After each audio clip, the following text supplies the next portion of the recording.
Salut tout le monde! Pour aller en duo avec la vidéo des chroniques rapides de Nern sur Yu-Gi-Oh!, je me permets de vous proposer en bonus un top. Vidéo facile à réaliser, qui attirera le clic, c'est un bonus pour tout le monde. Pour ce top, je vous listerai les 5 jeux qui me plaisent le plus dans le manga Yu-Gi-Oh! Car oui, le manga n'est pas uniquement le territoire des jeux de cartes à collectionner. Numéro 5, le hockey sur grille. Variante du air hockey, ce jeu a vu s'opposer Dark Yugi à Guro Inogashira. La particularité de ce jeu, le tube à essai rempli de produits chimiques explosifs à l'intérieur du palais de glace. Il s'agit du premier combat où Yugi semble avoir une certaine difficulté. Si de précédents combats contre des camarades de classe laissent à penser une sanction psychologique, c'est la première fois qu'un lycéen subira des blessures physiques dont la gravité n'est pas définie. Un gros événement, car s'il y a déjà eu un brûlé dans la personne du prisonnier en fuite, clairement maléfique, Goro, bien que brutal et autoritaire, n'en est pas moins un adolescent. De plus, le garçon n'ayant blessé personne personnellement, le coup que prenant Yugi semblant plus à un accident malheureux qu'autre chose, il s'agit donc du premier jeu présentant Dark Yugi comme clairement maléfique.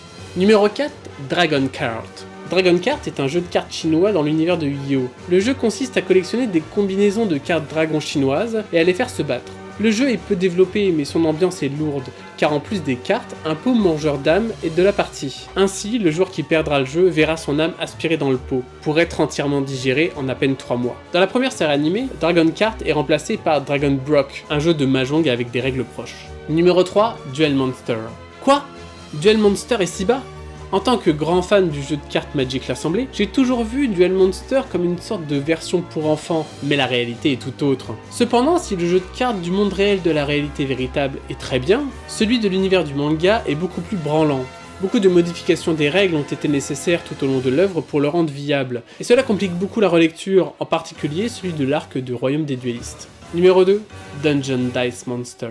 Pour le numéro 2, je me dois d'être honnête. Je vous rappelle donc que ce classement est subjectif. Je réalise pleinement que DDM est plein de défauts, mais je n'y peux rien, j'aime ce jeu. J'ai d'ailleurs beaucoup joué à la version Game Boy Advance, sur émulateur. Je suis un monstre, je me dégoûte. Et que ne donnerais-je pour avoir la version physique? Car oui, ça existe, il y a une version physique du jeu.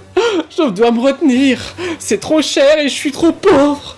Putain, je dois résister à la tentation. Je le veux. Je dois ouvrir un Tipeee. Donnez-moi de l'argent. Mention honorable. Spherium.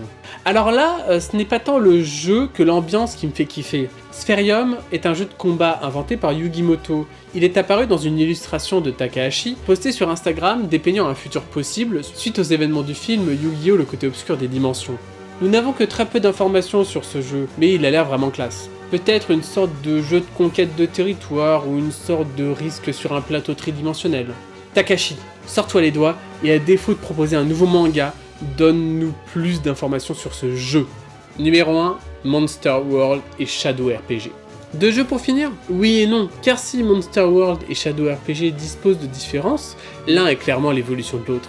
Lié au personnage de Bakura, Monster World est un jeu de rôle sur plateau dans l'esprit d'un donjon et dragon. Shadow RPG est plus original car il mélange Monster World, Duel Dungeon et les jeux de figurines type Warhammer. A mon sens, c'est le jeu le plus intéressant d'un point de vue stratégique, ludique et scénaristique. Ce n'est pas pour rien si c'est via ce jeu qu'a lieu le meilleur arc du manga selon moi. Bien, nous avons notre top 5 plus 1. J'espère que cette petite vidéo bonus vous aura plu, je le répète, mais elle va en binôme avec ma chronique rapide sur Yu-Gi-Oh! N'hésitez donc pas à aller la voir si ce n'est pas déjà fait. Je renouvellerai peut-être ce genre de format en parallèle d'une chronique. En attendant, pensez à liker, partager, commenter, rejoignez-moi sur Facebook et Twitter. Ce genre de phrase ressemble tellement à des prières que j'ai envie de finir par un « aimez-vous les uns les autres », mais non, finissons seulement par un salut. Donc, salut et à vous de jouer!